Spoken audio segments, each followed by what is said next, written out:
253, 213, but that's going to change today. I'll tell you that right now. It is going to change today. How? Well, I can't answer that. I have to go to Phil Mattingly. He's at the Magic Wall. It's good to see you. Thank you very much for being with me. It's great to be making history with you here and living it. One of the best parts of our job.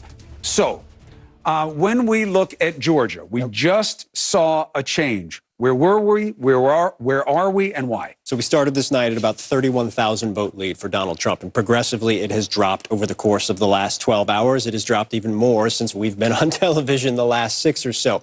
And why has it dropped? Because of where the vote is outstanding, and those are generally places of strength for Democrats and for Joe Biden. It has almost been universally the case. When batches of votes have come in, the lead for Donald Trump has dropped, and that just happened again moments ago. And the reason why? Fulton County. Fulton County is the largest county in the state. It is the home of Atlanta. You look at the margin here. Obviously, this is a Democratic stronghold. And with the batch, Joe Biden netted out another 4,400 votes, bringing him to where he stands now. So the big question in the state of Georgia, how much vote is left outstanding there, right? 96%. You say that's not a ton of vote outstanding, 4%. Well, when you're talking about under 20,000 votes, and you're talking about where that vote is outstanding, I'll give you a hint. Right here, a little bit right here as well. What's the commonality in all of those areas? Those are all blue areas. They're all still waiting for vote to come in. What about all that red action? Well, we'll take it down and actually show you what's outstanding. 159 counties, right? So there are a lot of different little areas. So this is what really the true picture is. This is what the true picture is. And so you're looking for areas of strength here. And if you're looking for areas of strength, so this is taking it down to what's 88% reporting or less. This is where you look when there's this much vote in, where there's vote outstanding. And you go right here, you go to Clayton County. This is a Democratic stronghold. You look at the margin, you realize there's going to be a couple thousand votes there, given the size of it. You can move outside a little bit as well. Move over into Savannah. Right. Look at the margin, a little bit tighter, but look at the margin, 87% reporting. There's going to be more vote there. Now, you pointed out, there's some red counties here. So what's Donald Trump's prospects here? What's Donald Trump's prospects? Look at the size of the counties. Look at the size of the counties. Dodge County is the 87th largest county in the state. There's just not a ton of vote here. And I think one of the big questions over the course of what we've seen in the last 2 days has been, even in red counties, even in counties that Donald Trump is winning and will win handily, when the mail-in vote comes in, it is traditionally leaning Democratic even in those counties. So what that all means is Joe Biden still, the way things stand, if he continues to win this vote that's outstanding at a rate of around 60 to 62%, he has a chance to overtake Donald Trump. To give you some context here, the vote that was coming in out of Fulton County over the last couple of hours has been coming in at a rate of 80% to 20% Biden. That is above that 60 to 62% range. Will that hold? That will dictate whether or not Joe Biden ends up overtaking Donald Trump in the state of Georgia. But there's a pathway right now for Joe Biden in Georgia. So let's get the flavor of the moment with Nick Valencia. He is in this all-important county in Georgia. Nick, we've been watching the women over your shoulder all night long. I think we lost one of them. I still see her coat, though, and her partner in crime is still there. They have been working all night long behind you. Amazing. They stayed there all night. So what does this information mean where you are when these votes came in? What does that tell us about how much more action we have coming out of your location? Well, it's their important work that shows us that this race is close and only getting closer here by the hour, Chris. At 12 midnight, we knew that there was 20,000 absentee ballots that still remained to be counted by Fulton County. They've been able to make a considerable dent in that. As it stands right now at 6 a.m. Eastern, just 7,500 absentee mail-in ballots left to be counted. What we don't know is the raw data. Who is this benefiting? Who are these votes going towards? We know just from looking at the data, Phil Mattingly, laying it out beautifully, that these mail-in ballots have benefited, by and large, Joe Biden. Will that continue to be the case? The big question has been the same for the course of the last 24, 48 hours. Are there enough Democratic votes on the table here in Georgia for Joe Biden to take this state and be the first Democratic presidential nominee to win the state since 1992? We are still waiting for the Secretary of State to get back into the office to upload and have these numbers that they're working on here gathering reflected in the overall totals. Before the Secretary of State went to bed, they told us there was 90,000 absentee ballots across the state. We don't know if that is the current number. We don't believe it is, just because of all the work that they're doing here. I mentioned 20,000 absentee votes they started at midnight with. They're down to 7,500, doing a lot of work here. At that rate, we should get some more final tallies from this county around 7 a.m., 8 a.m. Eastern. But again, we are still going to have to wait till the Secretary of State reflects that in the overall numbers. Chris. Nick, thank you very much. I want to go back to the wall, but just one string of salient thoughts for 1 second here so you can get some context. One, the people behind Nick have been killing themselves, and they've been doing it for us, okay? They are volunteers. They're just regular people, and they're doing these jobs that are crazy, tedious, and difficult. And Nick's been taking us through it all night long. And we appreciate them, and we asked them to reach out before we see one of them is getting ready to leave, finally. Imagine that, leaving your family all night long to do this. Now, why is the count taking a long time? A, false premise, not taking that long, okay? We don't get results in elections as quickly as somebody suggested to you at the beginning of this process. Now, one of the factors here that is new is we have a lot more mail-in vote than we've had before. Why? Pandemic, tons of organizing, people being worried about going out. And frankly, part of the swing here, Republicans aren't adverse to mail-in voting, but it doesn't help when the president of the United States is telling you not to do it. That'll be part of the autopsy here. So what's the other part? None of the states that we're looking at right now counts mail-in votes first. Okay, every one of the states we're looking at now, unless I'm wrong, counted day of votes first. So you were always going to see a change in the count. The president wanted you to believe that that was suspicious. It isn't. And he knew that when he told you. So we're seeing a change in the state of play. And you believe that there are, and Nick Valencia said the same thing, there are enough votes to make a difference here. So let's now reset here at the top of the hour with fitting this into our understanding of the state of play of the race. Yeah, so I want to bring up kind of the general map, and let's lay out where things stand right now. If you take a look at where things stand right now, every state you see that's not filled in is a state that we have not called up to this point. You see states that are very tight: Pennsylvania, North Carolina, Georgia, Arizona, Nevada. We will go ahead and mark off for President Trump North Carolina. You made the point. It's a pretty sizable lead right now. It is held. There's no expectation at this point that that will be overcome by Joe Biden. Same with Alaska. So where does that put things? Joe Biden, 253 electoral votes. Donald Trump, 231 electoral votes. Let's go through where Joe Biden is leading right now. He's not leading in Pennsylvania, down by about 160,000 votes there. Votes still coming in. He's not leading in Georgia. That's narrowing right now. They'll see if they can close the gap. He is leading in the state of Arizona. He is leading in the state of Nevada. If he just wins the state of Nevada and the state of Arizona, look at the number. 270 electoral votes. Here's a caveat. Right now, we've been watching this throughout the course of the night. The state of Arizona has tightened. It has tightened tremendously over the course of the night. There is a new batch that we are waiting for. It's going to be a bit. We're not supposed to hear it until later tonight. Out of Maricopa County, biggest county in the state of Arizona, we will see what that batch holds for what the future is for that state. That's a lot of time, by the way. It's a lot of time. You know, well, I'm saying why? Because time is a coefficient of how many votes they process, right? We have seen anecdotally here that the more time between reports, the more volume of votes when they do eventually report. So if we're talking at 6 o'clock in the morning East here to 9 o'clock at night or whatever, when they come in, that's a long time. That could be a big batch of votes. Is it a fair to suggestion to say that when they come out, that could be a dispositive amount of votes, meaning this is the state saying we think this will render which way this state goes? Well, the state won't make the judgment on that. I mean, our decisions desk will. But what we know in the state of Arizona, there's about 400,000 votes outstanding. What we saw over the course of this night is they came out in chunks of 75,000 and 65,000 votes over the course of the night. We will see if they stay on that track or if there's a bigger batch over the course of the night that will allow decision desks, whether it's ours or we'll know. others, We may know tonight. We may know tonight. It's a possibility we will know tonight. And Nevada, we will know more definitely today because that's what the Secretary of State promised us when we started this yesterday. There is no longer any time that we can actually count. It was Wednesday morning. Wednesday morning, the Secretary of State. It's Blur's Day at this point. It is officially Blur's Day. Wednesday morning, the Secretary of State of Nevada tweeted that they would have more information later today. And that is because they prefer to do a lot of counting first and then report multiple counties at once. Yes? We're waiting for Clark County, the biggest county, is the biggest outstanding vote batch that we're waiting for will likely decide which way Nevada goes. Now, I want to show something else, too, because I think this is really important. Around noon, by the way. Around noon East Coast time, 9 a.m. their time. Okay. So what happens if the new batches come in from Arizona and they put President Trump ahead. The Trump campaign has said they believe they have a very real pathway in Arizona. What happens if that's the case? Democrats dispute that pathway, but what happens if that's the case? What happens if the new Clark County batch comes in?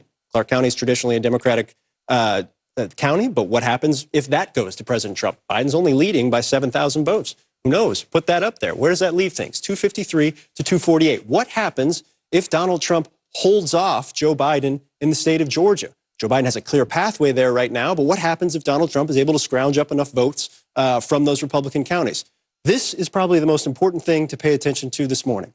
Donald Trump can win North Carolina, he can win Georgia, he can win Arizona, he can win Nevada.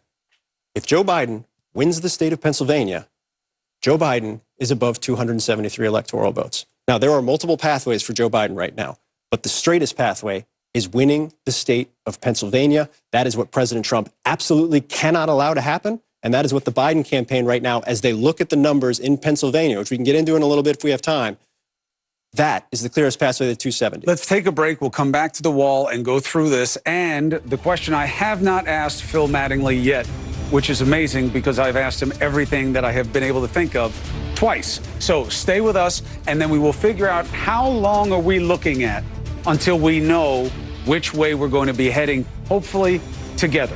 Stay with CNN.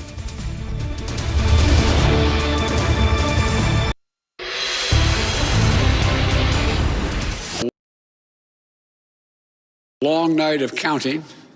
It's clear that we're winning enough states to reach 270 electoral votes needed to win the presidency.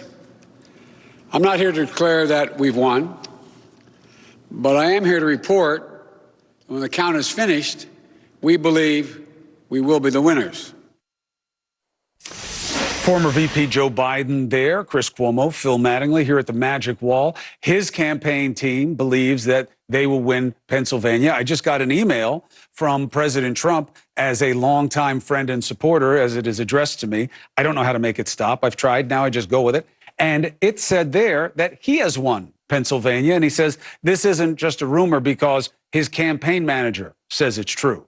All right. Now, that in a token that doesn't exist anymore would get you on the subway. The point is we have to wait for the votes and the data. There is no question, as Phil has been explaining very well for a long time, if Pennsylvania goes for Biden, the race is over. That's not true if it goes for Trump. However, let's talk to the state of play here and why 164,000 vote spread with 89% reporting is not necessarily dispositive of the result. Well, let's start with two key factors. One, you go about 10, 12 hours ago, Donald Trump was ahead by over 700,000 votes. And progressively, over the course of hours on end, Joe Biden has eaten away a lot, now at 164,000. Because they counted day of votes first. So let me contextualize this for a little bit.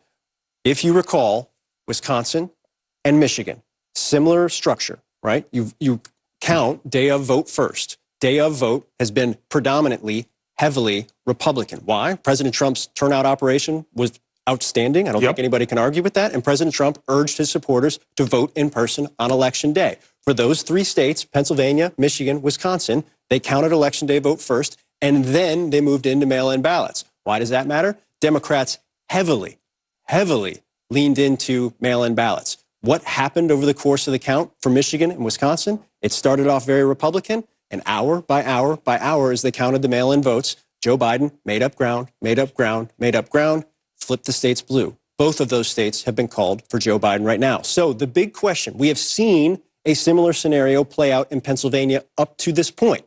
However, Joe Biden has not gotten over the top yet. So the big outstanding question is, can he? 89% reporting, 11% outstanding, 164,000 vote lead for Donald Trump. What is out there for Joe Biden in the state of Pennsylvania? The short answer, a lot. Start right here. This is the biggest county in the state. This is Philadelphia County. 12% of the voting population lives in this county. You look at this margin right now, it's obviously a big Democratic stronghold. I'm going to tell you something. That margin is about to grow. The vote total, 457,000, that is about to grow. And it is about to grow by a lot. Not 10, 20,000. We're talking six figures here when the vote actually comes in. That is history. Go back to 2016. Look at what Hillary Clinton had, 584,000. Turnout is better this time around. Should be somewhere around there, maybe even higher. Look at the margin. Right now, Biden is lower than that. Biden will match that or do better. How do we know that? Compare and contrast 2016 to 2020. Throughout the state, as the mail-in ballots have come in, as they have been counted, even in Republican strongholds, Joe Biden has made up significant ground. And the margins, even in Republican strongholds, have started to drop. They have dropped below what Donald Trump was putting up back in 2016 throughout the state. So let's take a look at where there's significant outstanding vote. Right here, Southeast Pennsylvania, you include Bucks County, which is currently red, there is Democratic vote that's going to come in there, and it is likely to come in very big. Right here, Allegheny County, home of Pittsburgh, there is Democratic vote there, and it is going to come in big. The reality right now, as you look around, you say, okay, there's red counties here. There's red counties here. So that's got to be for President Trump, right? That's got to be for President Trump. And look at margins. Look at the margins in Crawford County. That's huge. But not the vote volume. That's huge. But here's the issue. We've seen this play out throughout the state where Donald Trump, even in his strongholds, as the night has played on, go here to Westmoreland County, huge margin running up, big vote. Earlier in the night, this was at 69% for Donald Trump. It has since dropped to 63%. Why? The Democratic mail-in ballots were counted. Now at 94%, margin looks a little bit more what we were expecting it to be. Move over even to Luzerne County. This was a huge county for President Trump back in 2016. He flipped this from President Obama. Over the course of the night, this margin was much bigger. It has shrunk as Democratic vote has come in. 2016, where was it? 58% for President Trump.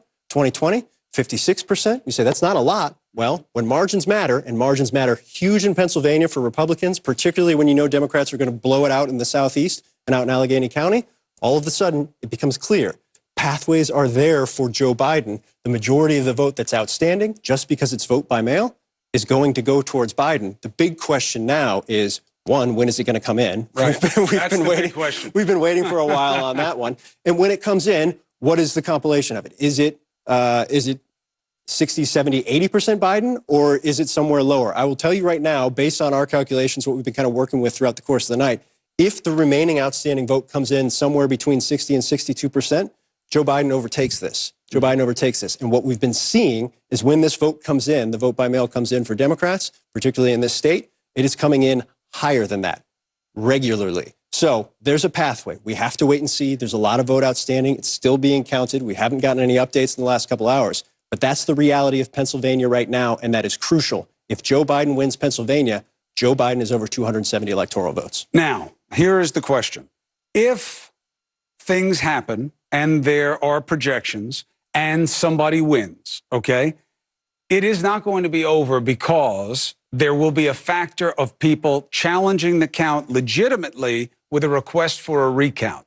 The question is, which of the states that are in play right now are susceptible to a recount based on what we're seeing and what we think we will see? So every state has different rules. And I think the big question right now, that's why when you're looking at Pennsylvania, if Joe Biden overtakes President Trump, the question is by how much, right? By how much? What would trigger a recount in the state of Pennsylvania? We know for a fact that Wisconsin is headed to a recount. Wisconsin's headed to a recount. It's a 1% rule. If the campaign asks for it, the losing campaign asks for it, President Trump either has asked for it or his campaign has been very clear that they are going to ask for it.